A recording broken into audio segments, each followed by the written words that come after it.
première fois qu'on expose sur Spa Institut, ça va faire la troisième, je crois, participation. Les deux précédentes étaient intéressantes, même très concluantes, et ça nous a poussé à réexposer cette appli. Nous avons des produits qu'il faut présenter. On fait essentiellement des conceptions sur mesure. Les gens voyaient ici l'ambiance, par exemple, de la cabine, on entend la musique, on voit les LED, enfin une ambiance lumineuse, on a la fontaine.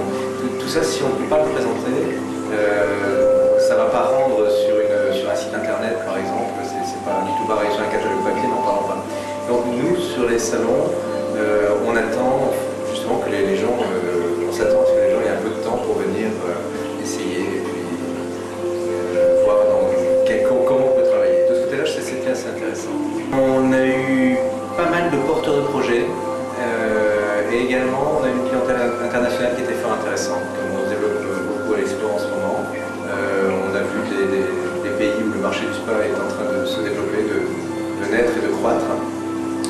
Et donc de ce côté-là, c'est satisfaisant. Je pense que dans un environnement comme celui-ci, bon, le salon en plus, par rapport aux autres années, a gagné en qualité. Je trouve qu'il est très uniforme, il est assez joli, les couleurs sont sympas, c'est assez aéré.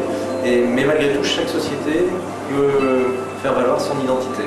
C'est ça qui est important. Il ne faut pas arriver dans un concept spa déjà établi où l'identité de la société pourra n'être qu'une partie parce qu'elle va être obligatoirement liée au concept général du spa pour Rosette. Donc là, je pense que moi, je serais plutôt favorable à ce que les sociétés gardent leur identité dans un salon.